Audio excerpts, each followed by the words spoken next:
Coucou les amis, salut les ondistes.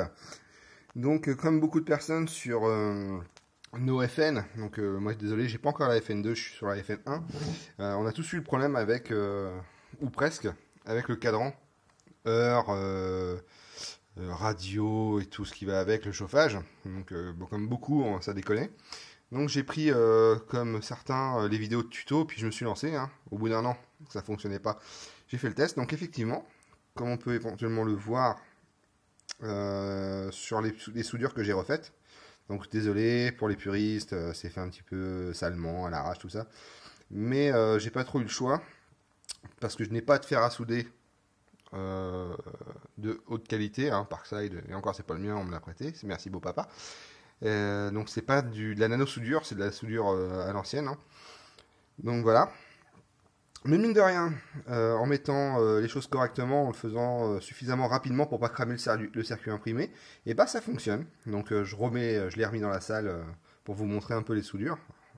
Chacun en pense ce qu'il veut, mais en attendant, j'ai pas déboursé d'argent et ça fonctionne. Donc voilà, je suis très content. Ça faisait un an que ça foirait et puis bah voilà quoi.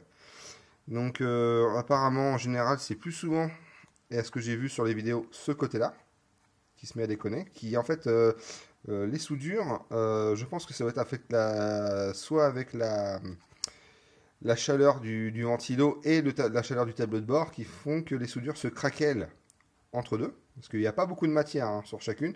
Au début, j'ai essayé de chauffer simplement les barrettes de manière à faire descendre l'étain d'origine. Et en fait, ça le supprime complètement. Donc il fallait rajouter de la matière. Donc c'est souvent le début de ce côté-là. Et j'ai vérifié presque une par une ce que ça donnait. Et en fait, les autres sont en très bon état. Ça fonctionne plutôt pas trop mal. De manière générale, pour s'en rendre compte, c'est pas compliqué. Vous mettez votre doigt sur les petits picots. Et en fait, dès qu'il bouge, c'est que la soudure, en fait, elle a pété. Tout bêtement. Donc voilà. Donc affaire réglée. J'ai fait le test avant de redéposer. Ça fonctionne bien. Je suis très content de revoir un écran qui fonctionne au bout d'un an. Je peux vous montrer, ou je vous ferai une deuxième vidéo pour le remontage ou l'extraction du boîtier. Ce qui est très chiant à faire. Mine de rien, c'est très très très compliqué à faire. Enfin, compliqué. En fait, en gros, faut être un gros bourrin, faut pas avoir peur. J'en ai fait un petit peu les frais, mais bon, ça va, c'est caché. Le petit coin du bas, là, il a cassé. Voilà, le petit coin, il a vraiment cassé. Il n'y a pas grand place, il faut des petites mains ou avoir, on va dire, une grosse patate.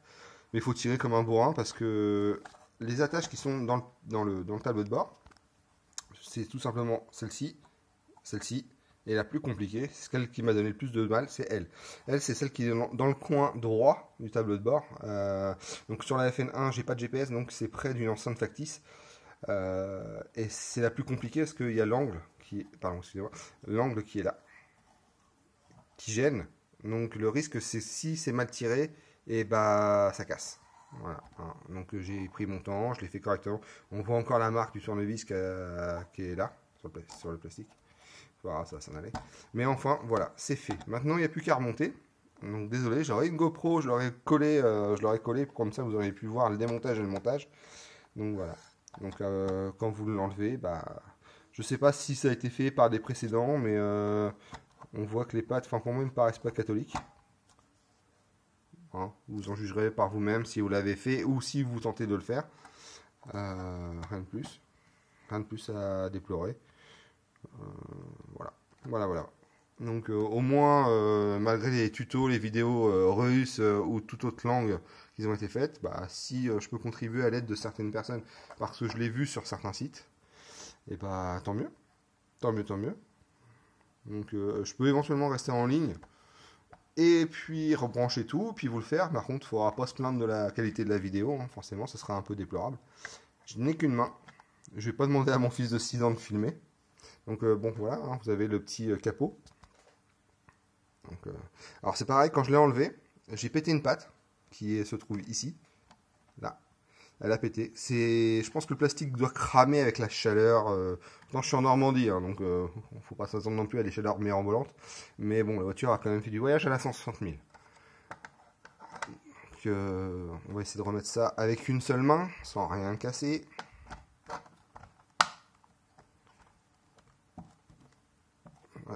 Quitte à faire bien les choses, autant les faire correctement. Voilà. En fait, ma plus grosse crainte lors du démontage était de casser le plexi. C'était vraiment ça, j'avais peur que ça lâche parce que bah, j'aurais été obligé forcément d'aller en chercher un autre. Et j'ai pas trop envie de lâcher de la thune chez Honda pour une bricole aussi infime. Hein, ça n'empêche pas au bon fonctionnement du véhicule. Donc voilà. Alors, désolé si je cause beaucoup. Mais bon. Petite bière en passant. Donc je vais aller remettre ça dans la voiture.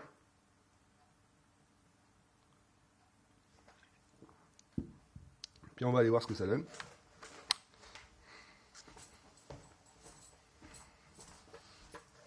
Tac.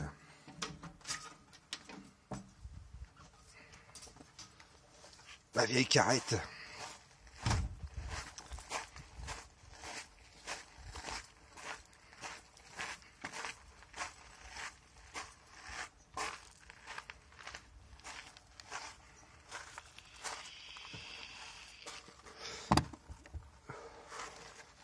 Donc ouais, comme pas mal l'ont vu sur les vidéos, donc effectivement pour enlever le boîtier, bah faut enlever tout.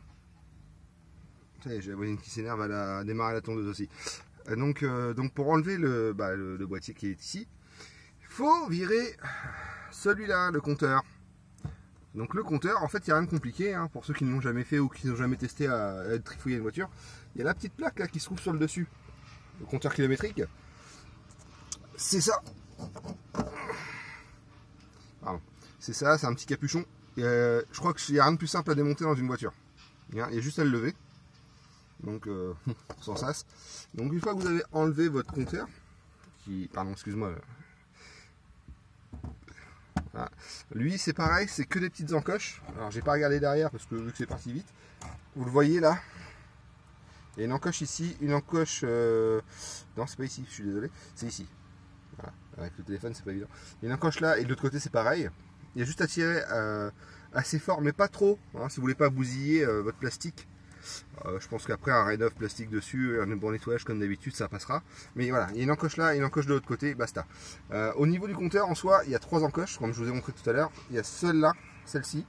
Et la plus compliquée, c'est elle. Comme vous voyez, en plus, elle est vraiment dans le retour. Elle est super chiante à faire. Donc moi, ce que j'ai fait, c'est que j'ai passé mes doigts là en dessus. Et je me suis bien bousillé les doigts à passer mes doigts en dessous. Et à tirer droit. Parce que vu que c'est biseauté, c'est un petit peu emmerdant. Et au niveau du passage du dessous, là, ici, c'est compliqué. Et comme je vous expliquais, j'ai pété un petit coin. Mais en fait, le petit coin, je l'ai pété ici, dans cet angle-là. Parce que on n'a pas grande place pour bosser. Donc voilà. Avec une main, on va essayer de faire comme on peut. C'est dommage. On va le faire comme ça. Hein.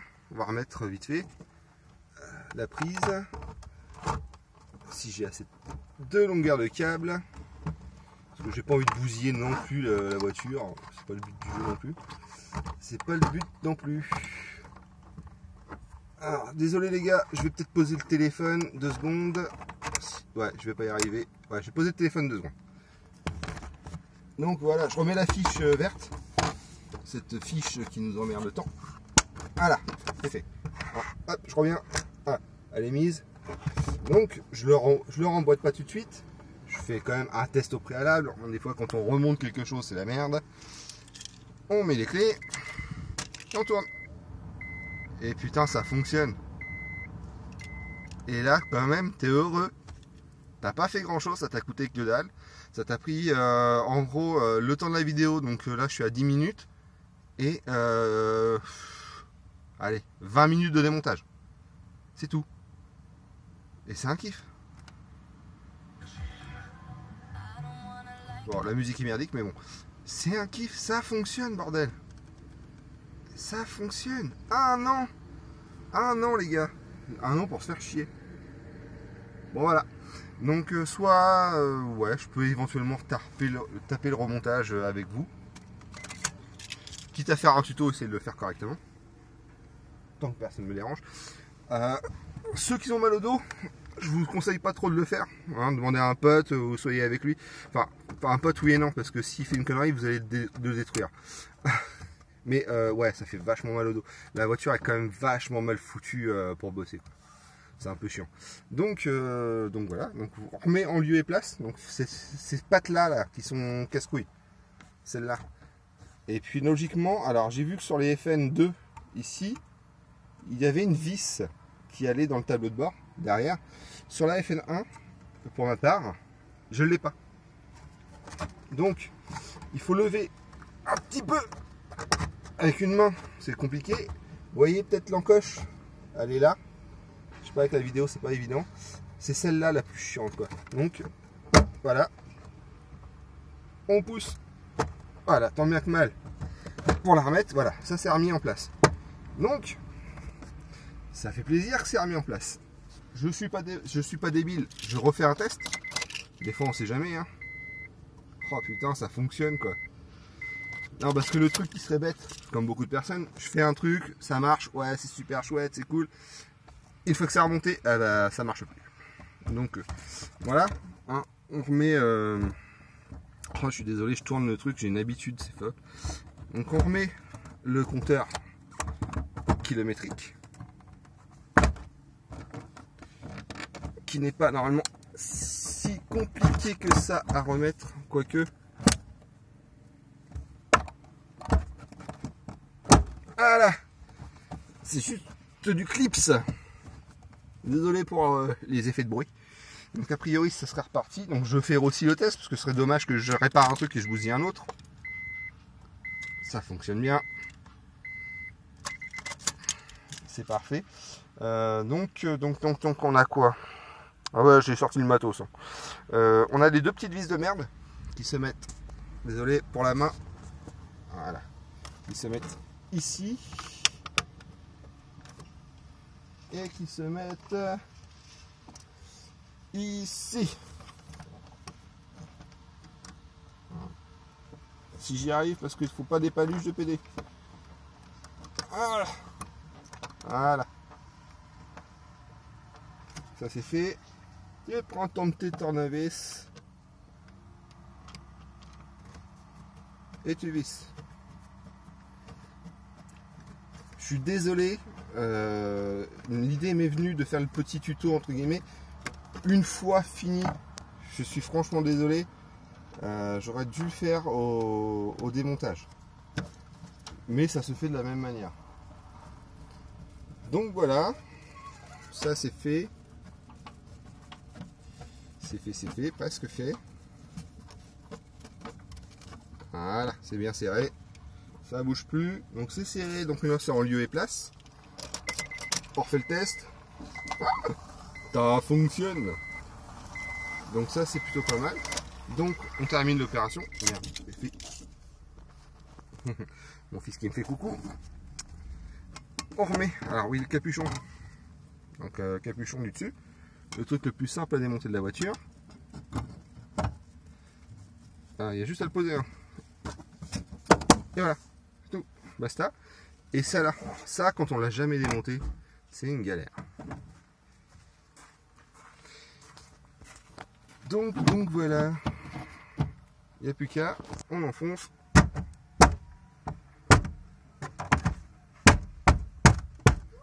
Voilà, ça c'est fait. On refait le test une fois tout monté. Et ça dit quoi? Ça fonctionne. Voilà, allez, à bientôt les amis.